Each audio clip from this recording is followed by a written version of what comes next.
So real quick, just a reminder to like, share, and subscribe. If you're new to these videos, remember to do so, and if you've been here before, please do. Just because, yeah, I make a lot of DC and Marvel videos because there's so much happening lately in terms of DC and Marvel. But honestly, this is probably going to be more of a review for the last couple of episodes than just Season 2, Episode 8, because I didn't make a lot of reviews for the middle episodes, just because I honestly didn't feel like there was too much to talk about, or that enough was happening that I kind of needed to do a full video on.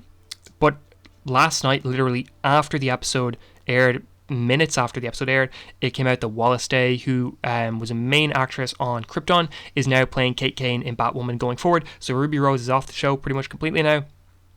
And honestly, that has probably saved the season for me, because so much of this season was based around Kate's disappearance, about what is happening with her, if she's dead, if she's not dead. So if they could not get Ruby back and then Kane was just gone, that probably would have ruined this season for me, because this was already kind of teetering a line where I was already thinking that this season is probably not going to be as good as season 1, but now bringing back Kate might have saved it for me. And that's not even because Ryan's a bad character, because she's not. I am enjoying Ryan. It's just that if they wanted to focus a new season on Ryan, they shouldn't have made so much of the plot about Kate. Now that they've made so much of the plot about Kate, you need to bring Kate back, and just not bring her back would have ruined everything. So it's good. It's good that she's coming back. And Wallis Day is also a great actress.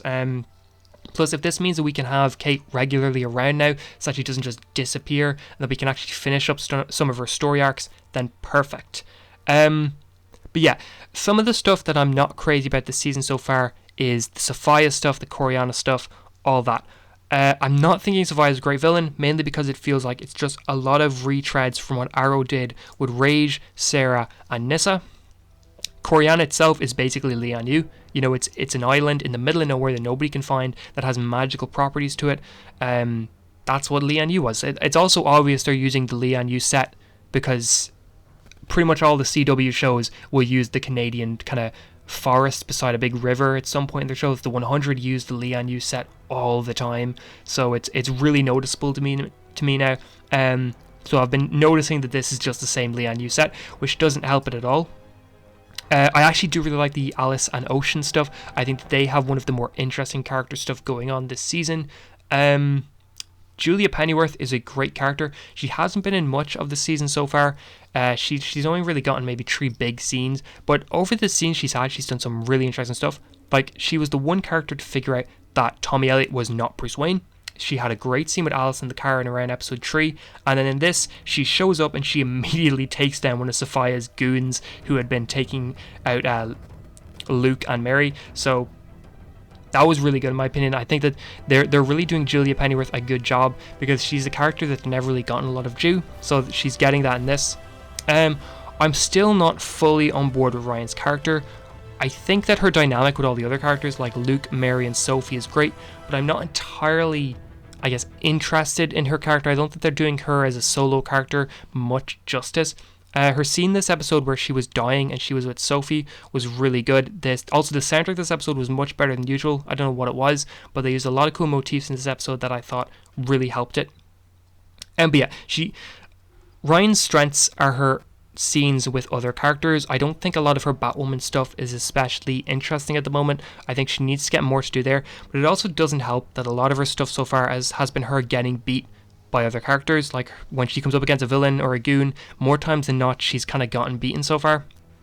And also the Kryptonite arc, just because it does feel like that Kryptonite arc has went nowhere. I'm pretty sure that Kryptonite thing was likely what the planned Batwoman, Superman and Lois crossover was going to be, and so since they changed that, the Kryptonite arc just hasn't been as interesting as it could have been. So that alone is not doing her character too much justice. And then Jacob Kane, he just hasn't really done a single thing in episodes, honestly. He said a couple lines and that's it. But yeah, keeping this review kind of short and sweet, just because, again, there's not a lot I feel like I need to talk about Batwoman this season. It's fine.